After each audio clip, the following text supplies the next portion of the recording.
Moja kati ya trending story ambayo imekuwa gumzo kwa kipindi kidogo ni story kumuhusu mwanamuziki kutoka Western huko Justin Bieber, kutokana na muonekano wake wa sasa kuwa mbaya. Yani amekuwa na muonekano fulani hivi kama mzee. Sasa wengi walikuwa kijiuliza imekuwaje Justin Bieber amekuwa hivyo, na wengi sana walikuwa kitamani kujua imekuwaje mpaka Justin akawa na muonekano wa kizee akati bado mdogo. Kwa sasa ni kama ameka 31 lakini muonekano wake unaonekana kama ni mtu mwenye miaka 50. Sasa niko hapa kukupa full detail imekuwaje mpaka Justin amekuwa na muonekano huo kama wa mzee. Kwanza kabisa, Justin ana tatizo la afya ya akili linalojulikana kama anxiety. Kama mlikuwa mfahamu, ana tatizo la afya ya akili. Yani kuna watu ambao ikifika hatua kuna miezi fulani hivi, sisi huku tunaita mwezi mchanga, kuna kipindi kikifika mtu akike kidogo zinakuwa zinamruka. So Justin Bieber ana tatizo la afya ya akili kama ulikuwa hujui, na yeye mwenyewe alishawahi kufunguka kwenye baadhi ya interview ambazo alishawahi kufanya. Huyo ni Justin Bieber.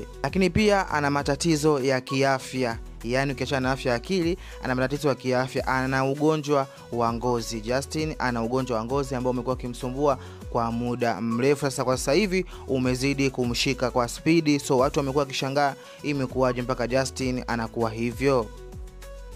Ugonjwa huo unajulikana kama Lyme disease ambao unaasili uso pamoja na ngozi. So umekuwa kimsumbua kwa muda mrefu, na ugonjwa huo umekuja kujulikana mwaka 2020 ndipo ukaja kujulikana kwamba Justin ana tatizo kwenye ngozi, yani afya yake ya ngozi, lakini pia ana tatizo la afya ya akili kama nilivyokuelezea. Lakini jambo kubwa ambalo limechangia Justin amehusishwa na skendo ya kutumia madawa ya kulevya. Kama ulikuwa ufahamu ni kwamba Justin Bieber ni mtumiaji wa madawa ya kulevya, japokuwa kuna kipindi alifungua kwamba yupo tayari kuacha na akazamilia kuacha, lakini inaonekana kwamba bado Justin anatumia madawa ya kulevya. Hii bwana imemfanya Justin kuwa na muonekano kama wa mzee. Wengi wamekuwa kijiuliza imekuwaje si Justin imekuwa hivi. Basi ni kwamba matatizo yake hayo pamoja na hilo swala la matumizi ya madawa ya kulevya yameendelea kumwasi na kumfanya awe na muonekano kama wa mzee. Lakini pia Justin anapitia stress depression. Nikisema kwamba stress depression na maanisha msongo wa mawazo. Justin Bieber ni kijana ambaye amepitia umaarufu tangu akiwa na umri mdogo, yani tangu mtoto. Kama nakumbuka shindano la America Got Talent alishawahi kushiriki na kuibuka kidedea, ndio umempa umaarufu mpaka leo. Kuna baadhi ya maisha Justin yanamnyima private yake, kama vile muonekano. Kuna baadhi ya nguo hataki kuvaa, kuna baadhi ya sehemu hataki kuwepo, watu watamshangaa. Unajua just like kwa sasa Diamond Platnumz, tuseme ukina Wema Sepetu au Paula. Yes, mfano mzuri Paula.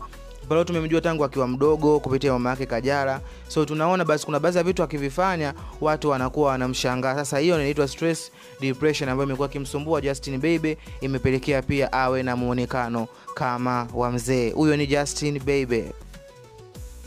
Yapo mengi ambayo yamefanya Justin awe na muonekano kama mzee, lakini hayo ni baadhi, ikiwemo ambao limechangia sana ni matumizi ya madawa ya kulevya, stress depression, lakini pia swala zima la matatizo yake ya akili ambao ni yeye mwenyewe alifunguka na sio mimi ambaye nasema kwamba Justin ana matatizo ya akili. So watu wamekuwa mkiuliza sana imekuwaje Justin amekuwa hivi, Justin amekuwa na muonekano wa kizee. Jamani, muacheni na maisha yake. Lakini pia sometimes inawezekana alipiga picha katika mazingira ambayo sio mazuri.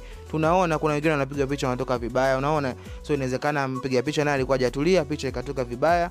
Lakini ukweli ni kwamba kinachochangia Justin kuwa vile ni mambo ambayo nimekuelezea bwana. Hii ni Yusko TV, usisahau kufollow, usisahau kulike. Kama unaona kuna muhimu comment, pia usisahau kucomment, pia usisahau kusubscribe kwenye YouTube channel yetu. Yapo mambo mengi zaidi ambayo yanakupita. Leo nimekuletea story kuhusu Justin Bieber na matatizo yake ambayo yanamsumbua mpaka yamemfanya awe kama mzee. Hii ni Yusko TV na mimi ni Yusko the Boss. Bye bye.